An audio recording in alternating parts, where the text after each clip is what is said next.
vez más a todos los amantes de los dramas coreanos. El segundo video de mi canal fue sobre la sinopsis de la serie Welcome to Sondarri y mis valoraciones sobre los 4 primeros episodios que habían salido en emisión en Netflix. Ahora, después de haber visto todo el drama, les hablo sobre mis impresiones finales.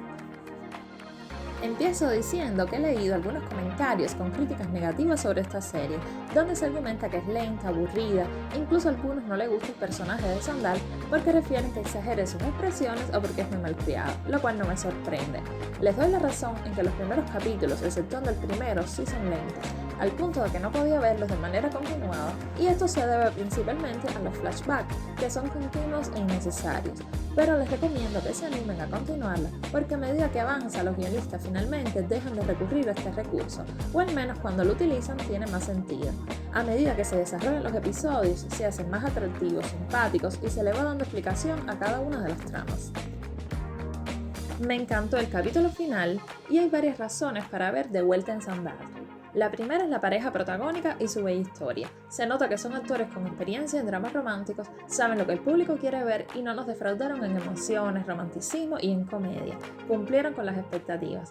Les veo una linda química en cada etapa de la relación e incluso detrás de cámaras, al punto que se me salieron las lágrimas con ellos en unas cuantas ocasiones. Hacen una hermosa pareja, la verdad. Sandal es un personaje que durante esta serie tiene todo un camino de aprendizaje y al final logra reencontrarse a sí mismo en su pueblo natal, que era su objetivo desde que llegó, encontrar su esencia. Se trata de una crítica a la realidad que se vive en las grandes ciudades como Seúl, ya que a los residentes les resulta difícil respirar debido a la competencia feroz e incesante a la que se enfrentan todos los días. Pero ella se da cuenta de que no está sola, que cuenta con el apoyo de una familia maravillosa, de su Yeonpil, sus amigos, su comunidad y entre todos ayudan a curar sus heridas. Con lo que este drama nos deja una gran enseñanza de vida, de que no todo está perdido y que cada uno tiene la capacidad de levantarse y recomenzar de cero hasta en los peores momentos de la vida.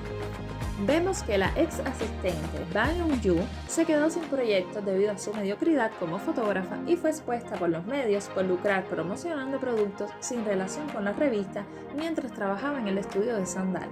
También salió a la luz que inventó haber sufrido abuso de poder para lograr así ser la directora y promocionar lo que quisiera. Toda una desequilibrada, por lo que soy de criterios de que la llevaron bastante bien en comparación con lo que pasó Sandal por su causa. Me gustó también el desenlace que tuvieron las dos hermanas de Sandal. La hermana mayor retomó la relación con su ex esposo y protagonizaron una escena de reconciliación bastante simpática en un motel, aunque soy de la opinión que hubieran podido poner más escenas sobre esta pareja tan divertida. Por su parte, la hermana menor se convirtió en Henjo para bucear junto a su madre y así protegerla. Esto lo adoré. Así los padres no se quedaron solos, y a su vez inició una relación de pareja con el jefe del centro de delfines de Jeju, amigo de su hija. Me emocionaron los miembros de la comunidad de Sondarri con su hermandad y unidad, cuando tienen que defender a uno de los suyos. Las guerreras buceadoras que arriesgan su vida cada vez que entran al mar y que luchan por continuar su legado, a pesar de los riesgos que corren. Los momentos divertidos creados por ellas y por el grupo de amigos incondicionales llamados los Power Rangers son inolvidables, la verdad.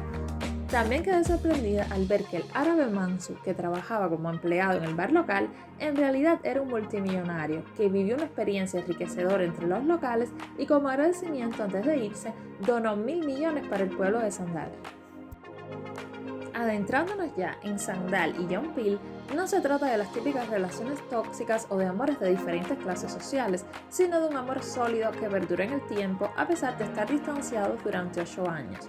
Se separaron por razones extrínsecas a ellos porque pensaron cada uno por separado y sin conversarlo que lo mejor para la estabilidad emocional de sus padres era que su noviazgo terminara.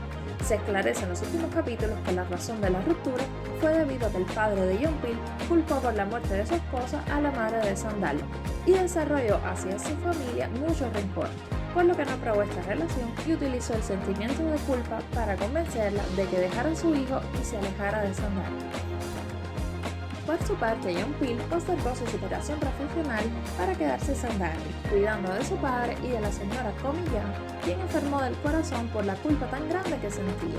Y también pensó que el hecho de mantenerse alejado de Sandal haría que el estado de salud de la señora mejorara. Una vez quede esclarecido entre ellos esta causa de su separación, se dan la oportunidad de recomenzar y recuperar el tiempo perdido, ya que nunca habían logrado olvidarse, y desde este momento ni la mayor distancia los logra volver a separar. Pasan a ser el mayor sostén uno del otro en sus crecimientos personales y laborales. De hecho, fue un final bastante feliz, y me quedo con las citas de Sandal en su exposición fotográfica en Sandarri, que tuvo como concepto cariñosa mirada a mi gente. Es el lugar donde puedo ser yo misma, mi pueblo, mi gente. Mirando a los que me rodean, me hallo a mí misma y el camino que hay entre ellos. Esta historia se vive y se desarrolla en esta sencilla comunidad donde se respira amistad. Es un lugar con alma, con espíritu. En este último capítulo se me salieron las lágrimas con esta emotiva exposición y su significado, y al ver que el padre y los abuelitos de John Peel encontraron la paz en su alma una vez que perdonaron. Suscríbanse a mi canal si les gustó este vídeo y denle like para así poderles traer más contenido. Muchas gracias.